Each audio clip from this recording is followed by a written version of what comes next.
Hey YouTube, thanks for checking out my channel.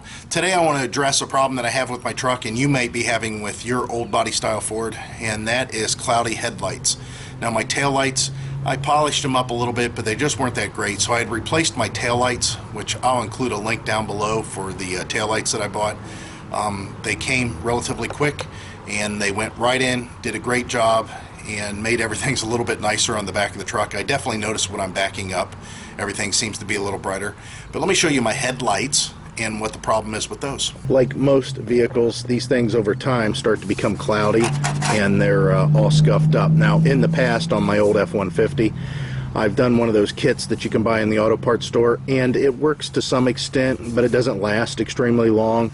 So I'm not going to go through that process. Instead, I'm going to replace them. You can see that one, how cloudy it is. And then this one here is got moisture in it, and that's not good for the bulb. I'm surprised that at some point the bulb hasn't burned out yet. So I'm going to be replacing these assemblies, and it looks like it's a pretty straightforward process. And we're also going to be putting new Phillips bulbs in there. Let me show you the bulbs and the headlights. The link's going to be down below for these. I got these from Amazon, and of course the headlights also, they're Phillips Extreme Vision. I don't expect these to be anything crazy over stock.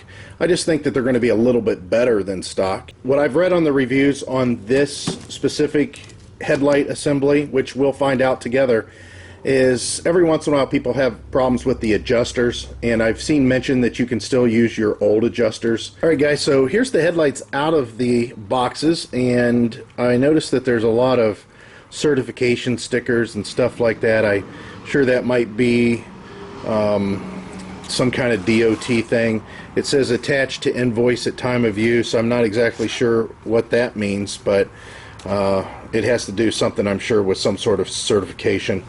And big surprise, I didn't know that they were going to come with bulbs. I just figured they'd be assemblies, and in this case it comes with Sylvania HB5 9007s, which probably are pretty decent bulbs. What I'm going to do at this point is start disassembling, and how we're going to do that right away is take and remove these Phillips screws that you see here. There's two on this side, and you can see here's the adjuster sticking up top here. And then of course two on this side for this headlight. So we'll just focus on one headlight, and we'll go through the steps on that, and of course you can repeat the process on the other side. Okay, so now that I've got these two screws loose, you can see you can move the bezel to some extent, but it's still hanging on.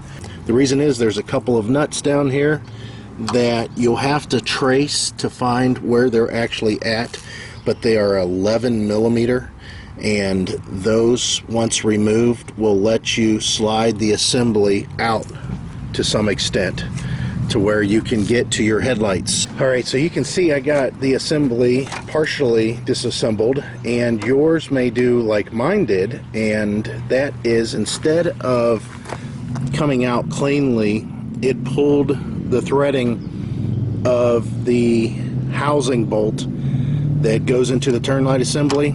It unthreaded it instead of actually taking the nut off, which, you know, being a Northeast Ohio truck, that rust happens. And what I'm talking about is, you can see right here, there's a fast threaded piece that's supposed to be inside of this plastic, and it's supposed to stay there. It's a stud.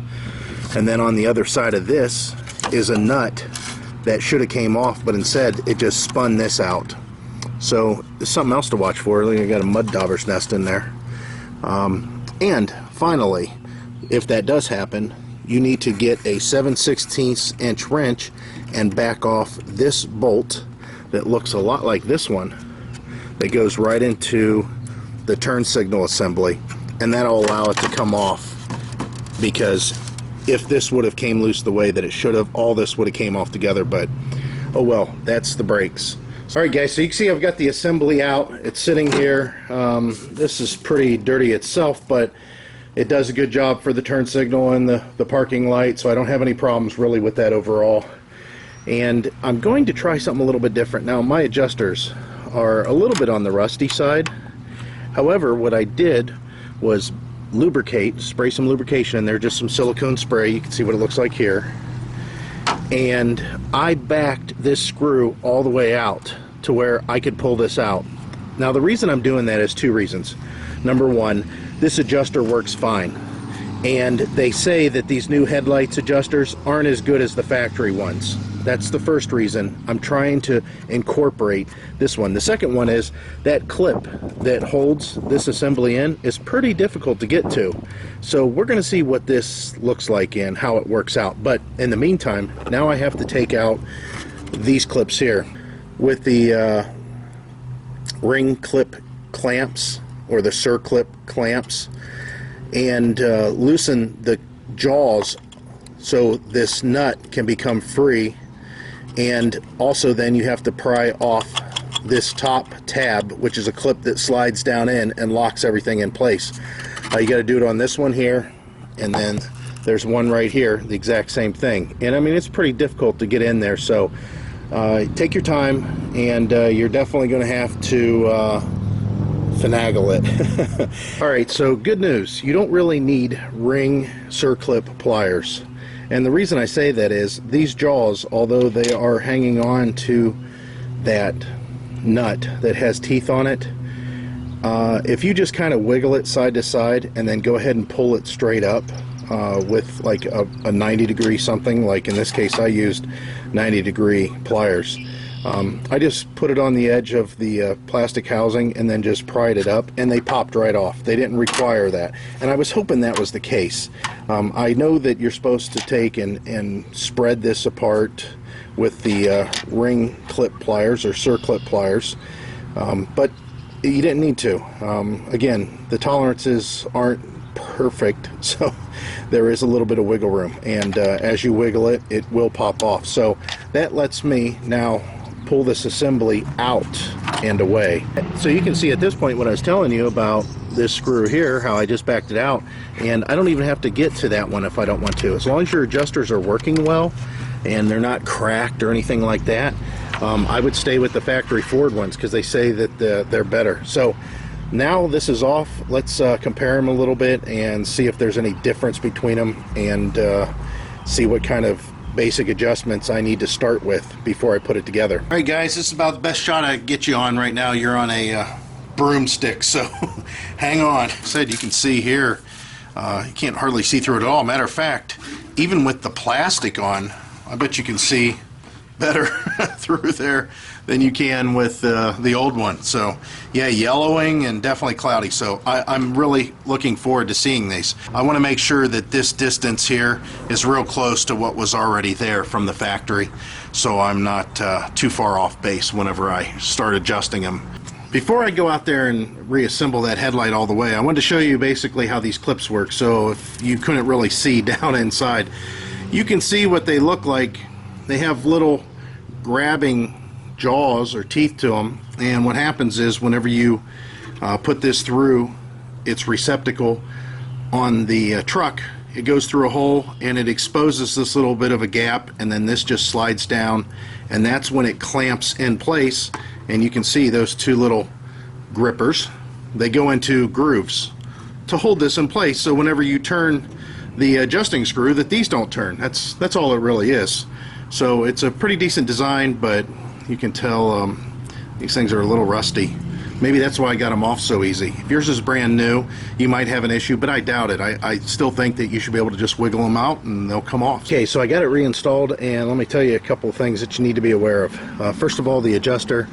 Like I mentioned, I just used the old one. It's screwed in just fine, no problems. Whenever you're going to insert these plastic nuts that the clips go down over, like we mentioned before, on the clips, they just slide down and connect with that slot, and then those teeth engage on the nut.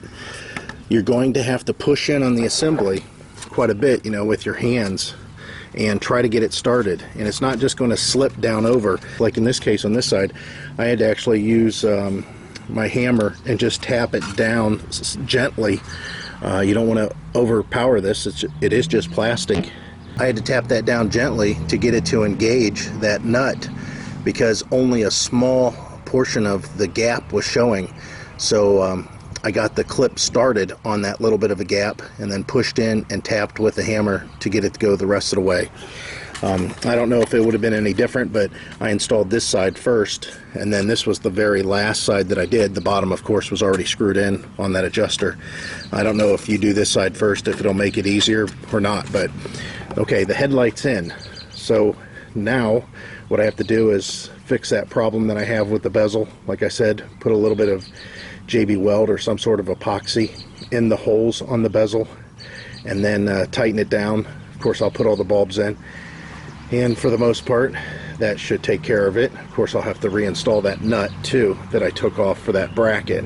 So let me go ahead and get it closer to what it should look like, and then we'll look at these side by side, and then of course, you know, I'll show you a night shot of the difference on the lights to see if you can really tell. Alright guys, so there it is, assembled and put back in place, and you can see just looking at it what a difference is just straight on. So what I'm going to do is go ahead and replace the other one now. I'm not going to, of course, video that because all of it's pretty much the same. Be cautious. The plastic is very brittle on these older trucks, and it's easier to break the plastic whenever it becomes old and brittled. So there was a little bit of cracking that I noticed on one of the mounts for the parking light assembly. If you need parking lights, I'm going to include a link down below for that also, just in case. But I'm talking about the big turn signal parking lamp at the bottom, this one here. It goes all the way across, not the side marker. So the links are going to be down below for the headlights, the headlight bulbs, and the parking lamp. Of course, in this video I'm just doing the Phillips Extreme bulbs and the headlight assemblies. So let me do the other side, and then I'll wait till tonight. Hopefully the rain holds off, and I'll be able to take some shots of it and show you what it looks like with the new headlights versus the old ones.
Appreciate you guys watching. I hope this helped out, and if there's anything that you have a question about, I might be able to answer it, but pretty much I showed you most of the steps that are involved here.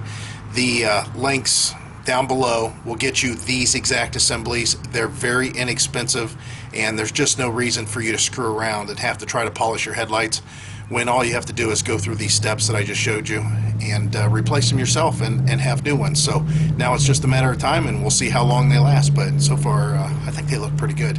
Thanks guys, I appreciate it as always. Bye.